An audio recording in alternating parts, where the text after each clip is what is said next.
pepaya hutan ini jangan dong cet hata karuan.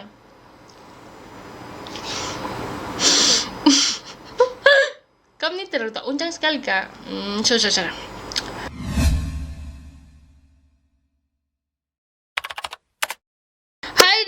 Thank you udah klik video ini. Apa kabar kamu hari ini? Semoga kamu masih tetap semangat dalam menjalani minggu ini tentunya. Oke. Jadi kali ini saya akan membahas tentang seorang aktivis buruh yang dibunuh.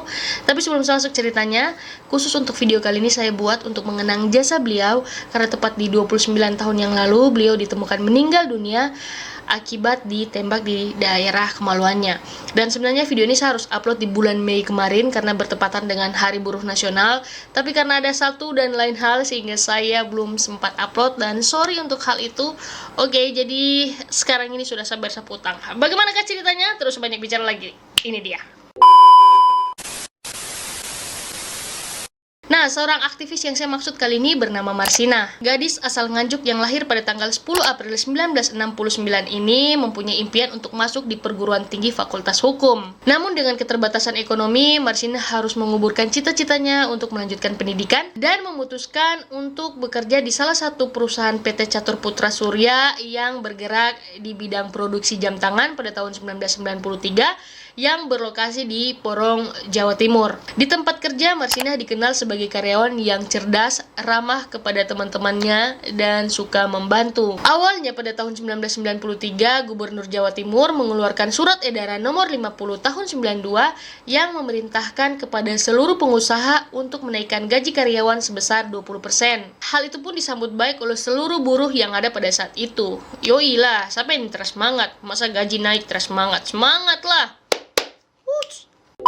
Namun bagi pengusaha, kabar itu adalah kabar yang buruk untuk perusahaan mereka, karena tentu saja hal itu dapat merugikan perusahaan.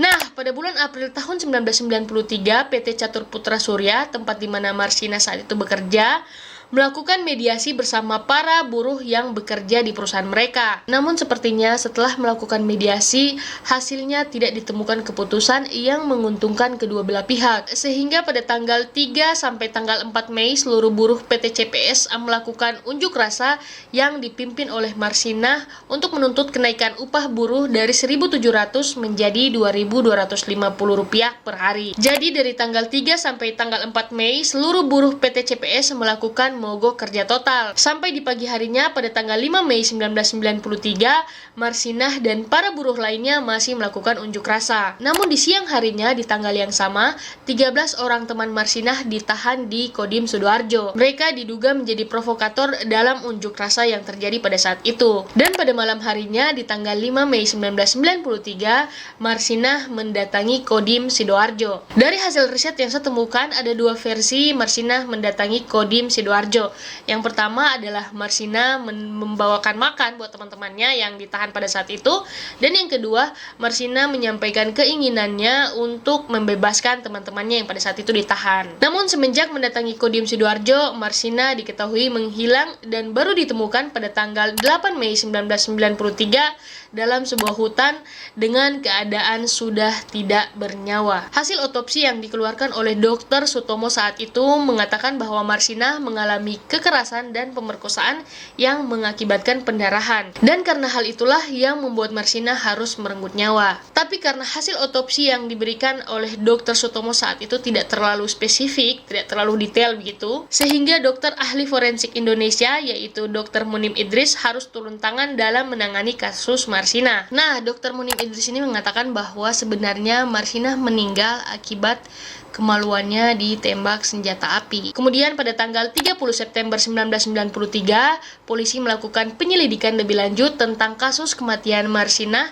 dan menetapkan 10 orang tersangka, di mana salah satu tersangkanya adalah pemilik perusahaan PT Catur Putra Surya. Ke-10 orang tersangka ini dituntut hukuman 8 tahun penjara, namun mereka mengajukan banding dengan alasan bahwa Marsina ini meninggal akibat ditembak. Dan tentu saja mereka tidak punya senjata, mereka hanya warga sipil biasa yang tentu saja tidak memiliki senjata gitu katanya. Dan karena hal itulah yang membuat hakim menjatuhkan hukuman selama 1 tahun kurungan penjara. Tapi keputusan hakim pada saat itu cukup membuat masyarakat sedikit kecewa, dan sampai saat ini kasus kematian dari seorang aktivis buruh bernama Marsinah belum terpecahkan.